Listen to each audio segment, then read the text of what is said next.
અંતિમ યાત્રામાં અમે જોડીએ છીએ વડોદરા મહાનગરપાલિકાના આખું તંત્ર એમના સાથે આજે ઊભા છે. એમની ફેમિલી ખાસ કરીને એમના દીકરા અને દીકરી અબ્રોડથી આવ્યા છે. એમના સાથે પણ અમે હર હંમેશા ઊભા રહેવા માટે નક્કી કર્યું છે. યોગેશ કાકાનું જે લોસ છે આપણે વડોદરા શહેર માટે પણ એક મોટું લોસ છે, વડોદરા મહાનગરપાલિકાનું પણ એક લોસ છે અને વડોદરા જનતા માટે પણ એક મોટું લોસ છે.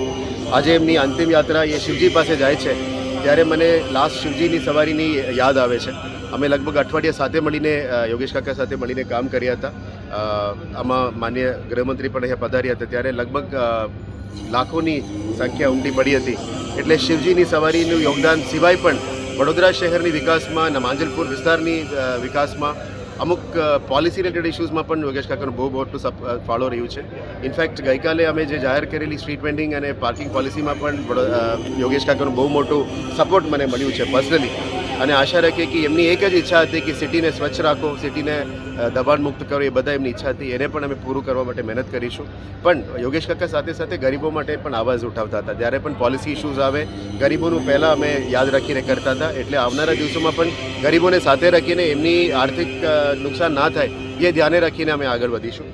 સાથે સાથ કોટેશ્વર બ્રિજ હોય, માંજલપુર સ્પોર્ટ્સ કોમ્પ્લેક્સ હોય, નવા અમારી સ્ટેડિયમ બનાવવાનું હોય, નવા ઓડિટોરિયમ હોય, એ બધામાં અમે સાથે ચર્ચા કરીને જ કર્યું છે.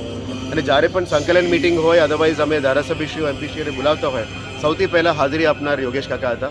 કારણ કે એ એમની આટલા સિનિયર નેતા હોવા છતાં એમની સાદગી બધા માટે અમે જોઈ છે. ક્યારે ડ્રોપ કરવા માટે ગાડી પણ ના હોય, સ્કૂટીમાં બેસીને જતા હતા. અમે પૂછતા હતા ક્યારે સાહેબ ગાડીમાં ડ્રોપ કરું તો નહીં, મારા તો આજથી જ આ જ રીતે અમે સારું કર્યું છે. એટલે હર હંમેશા જનતા સાથે જ હતા. વડોદરા માટે એક બહુ મોટું ખોટ કહેવાય. એમની નુકસાન હર હંમેશા અમે યાદ રાખીશું. એની નુકસાન પણ આપણા માટે દુઃખનીય એક ઘટના છે. દિવસ હોસ્પિટલની મેસેજ મળ્યો તો અમે પણ હોસ્પિટલમાં ગયા હતા. આજે એમની ફેમિલી આવી છે. અમને ફેમિલી સાથે પણ અમે સાથે રહેવા માંગીએ છીએ. વડોદરાના મીડિયા મિત્રો દ્વારા અમે એ કહેવા માંગીએ છીએ હર હંમેશા વડોદરા મહાનગરપાલિકાનું તમામ પોલિસીઝ, તમામ એક્શન્સ યોગેશ કાકાને એક માર્ગદર્શક તરીકે રાખીને અમે કર્યા છે. એ કન્ટિન્યુઅસ પણ રહેશે. અમને હર હંમેશા દિલમાં યાદ રાખીને આ નિર્ણયો લઈશું એવા અમે ખાતરી આપીએ છીએ.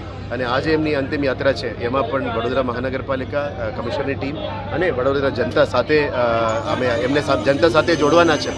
ત્યારે આપણે એટલું જ યાદ રાખીએ કે કોઈ પણ નેતાનું યાદ એમની કામ અને એમની કર્તવ્યથી હોય છે. અને યોગેશ કાકાનું જેટલા પણ કામ કર્યા છે વડોદરાના વિકાસ માટે જ કર્યું છે અને અમે એ જ રીતે યાદ રાખવા માંગીએ છીએ.